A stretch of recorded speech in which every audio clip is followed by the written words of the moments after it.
ಅವ್ರನ್ನ ಭೇಟಿ ಆದ್ರಿ, ಏನು ವಿಚಾರ ಏನು ಅಂತ? ಕರ್ನಾಟಕದ ಹಿಂದುಳಿದ ವರ್ಗದ ಆಯೋಗದ ಏನಿವತ್ತು ಜಾತಿ ಜನಗಣತಿಯ ಸಮೀಕ್ಷೆಯನ್ನು ಪ್ರಾರಂಭ ಮಾಡಿದ್ದಾರೆ, ಆ ಸಮೀಕ್ಷೆಯನ್ನು ಸ್ವಲ್ಪ ದಿವಸ ಮುಂದೂಡಿ ಅಂತೇಳಿ ಒಂದು ಮನವಿ ಸಲ್ಲಿಸಿದ್ದೀವಿ. ಕಾರಣ ಇಷ್ಟೇ, ಜಾತಿ ಗಣತಿ ಸಮೀಕ್ಷೆ ಮಾಡುವಂಥ ಸಂದರ್ಭದಲ್ಲಿ ಇನ್ನೂ ಎಲ್ಲ ಮನೆಗಳಿಗೂ ಕೂಡ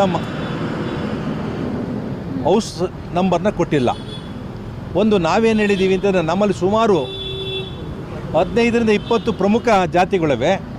ಒಕ್ಕಲಿಗರು, ಲಿಂಗಾಯತರು, ಮುಸಲ್ಮಾನರು, ಯಾದವರು, ಬಲಿಜಿಗರು ಮತ್ತು ಇನ್ನೂ ಹಲವಾರು ಪ್ರಮುಖ ಜಾತಿಗಳನ್ನ ಕೂಡ ಆ ಜಾತಿ ಇರ್ತಕ್ಕಂಥದ್ದನ್ನ ಮೆನ್ಷನ್ ಮಾಡಿ ಜಾತಿಗೊಂದು ಕೋಡ್ ಕೊಡಿ, ಉಪಪಂಗಡಗಳನ್ನು ಕೂಡ ಅದ್ರ ಕೆಳಗಡೆ ಹಾಕುವಂಥದ್ದನ್ನ ಮಾಡಿ ಅಂತ ಹೇಳಿದ್ದೀವಿ.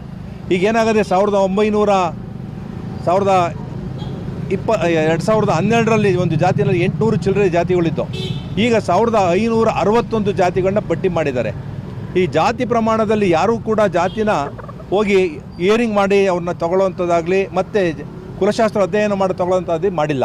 ಅದಕ್ಕೋಸ್ಕರ ನಾವು ಇದನ್ನೆಲ್ಲ ಕೂಡ ಮಾಡಿ ಒಂದು ಮುಂದಿನ ದಿನಗಳಲ್ಲಿ ಒಂದು 2-3 ತಿಂಗಳಲ್ಲಿ ಪರಿಶೀಲನೆ ಮಾಡಿ ಮುಂದೂಡಿ ಅಂತಕ್ಕಂಥದ್ದನ್ನ ಮಾತನ್ನು ಹೇಳಿದ್ದೀವಿ.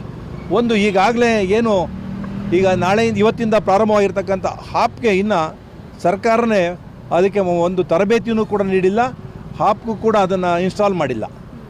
ಒಂದು ಎರಡನೇದು, ಈಗ ಏನು ಇರ್ತಕ್ಕಂಥ ಸೆಟ್ಲೈಟ್ ಇದರಲ್ಲಿ ಗುರುತಿಸಿ ಮನೆಗಳನ್ನ ಮಾಡಿರ್ತಕ್ಕಂಥದ್ದು 150 ಒಂದು ವಾರ್ಡ್ಗಳನ್ನಾಗಿ, ಅವು ಕೂಡ ಸರಿಯಾಗಿ ಮಾಹಿತಿ ಇಲ್ಲದಲೇ ಅವ್ರಿಗೂ ಕೂಡ ಸರಿಯಾದ ಮಾಹಿತಿ ತರಬೇತಿದಾರರಿಗೆ ದೊರಕಿಲ್ಲ. ಅದಕ್ಕಿಂತ ದಯವಿಟ್ಟು ಮುಂದೂಡಿ ಅಂತೇಳಿ ನಮ್ಮ ರಾಜ್ಯದ ಒಕ್ಕಲಿಗ ಸಮುದಾಯ ಏನು ನಮ್ಮ ಪರಮಪೂಜ್ಯ ಶ್ರೀಗಳ ನೇತೃತ್ವದಲ್ಲಿ ನಿನ್ನೆ ನಡೆದಂಥ ಸಭೆಯಲ್ಲಿ ತೀರ್ಮಾನ ಆಯಿತು. ನಮ್ಮ ಸಮಾಜದ ಮಂತ್ರಿಗಳು, ಶಾಸಕರುಗಳು ಮತ್ತು ಉಪಮುಖ್ಯಮಂತ್ರಿ ಡಿ.ಕೆ. ಶಿವಕುಮಾರ್ ಅವರು ಕೂಡ ಬಂದಿದ್ದರು. ಅವ್ರಿಗೂ ಕೂಡ ನಾವು ಮನವಿ ಮಾಡಿದ್ದೀವಿ. ಈಗ ಅದನ್ನು ನಾನು ಪರಿಶೀಲನೆ ಮಾಡ್ತೀನಿ ಅಂತ ಹೇಳಿದ್ದಾರೆ. ಇವಾಗ ಅದು ಅವರು ತೀರ್ಮಾನ ತಗೋತೀನಿ, ನಾನು ಹೇಳ್ತೀನಿ ಅಂತ ಹೇಳಿದ್ದಾರೆ ಅಷ್ಟೇ ಹೊರತು ಇನ್ನೂ ನಮಗೇನು ಮಾಹಿತಿ ಕೊಟ್ಟಿಲ್ಲ. ನಾವು ಇವಾಗ ಮನವಿಯನ್ನು ಕೊಟ್ಟಿದ್ದೀವಿ ಅವ್ರಿಗೆ. ಈಗ 15 ದಿನದಲ್ಲಿ ಅವ್ರು ಮುಗಿಸ್ತೀವಿ ಅಂತಲೇ ಈಗಲೂ ಹೇಳ್ತಿದ್ದಾರೆ. ನಮಗೆ ನೋಡಿ, ತೆಲಂಗಾಣದಲ್ಲಿ ತಾವೆಲ್ಲ ಅರ್ಥ ಮಾಡ್ಕೋಬೇಕು, 3.5 ಕೋಟಿ ಇರತಕ್ಕಂಥ ಜನಸಂಖ್ಯೆಗೆ 45 ದಿನ ತೊಗೊಂಡಿದ್ದಾರೆ. ನಾವು 7.5 ಕೋಟಿ ಜನಸಂಖ್ಯೆ ಇರತಕ್ಕಂಥದ್ದು ಕೇವಲ 15 ದಿವಸ ಮಾಡಲಿಕ್ಕೆ ಸಾಧ್ಯನೇ ಇಲ್ಲ.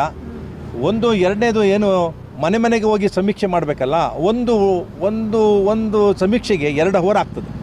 2 ಅವರ್ ಬೇಕು. 2 ಅವರ್ ಅಂತಂದರೆ ನಿಮಗೆ ಒಬ್ಬ 10-20 ಗಂಟೆ ಕೆಲಸ ಮಾಡಬೇಕಾಗ್ತದೆ. 20 ಗಂಟೆ ಸಾಧ್ಯನ ಯಾರು ಎನಿಮಿನೇಟ್ ಒಂದು ಕೆಲಸ ಮಾಡಲಿಕ್ಕೆ 15 ದಿವಸದಲ್ಲಿ? ಅದನ್ನೆಲ್ಲ ತಾಂತ್ರಿಕವಾದಂಥ ದೋಷ ಇರೋದ್ರಿಂದ ಸ್ವಲ್ಪ ಮುಂದೂಡಿ ಅಂತೇಳಿ ಸುಮಾರು ಒಂದು 3 ತಿಂಗಳ ಕಾಲ ಕಾಲಾವಕಾಶ ಕೊಡಿ ಅಂತ ಕೇಳಿದ್ದೀವಿ.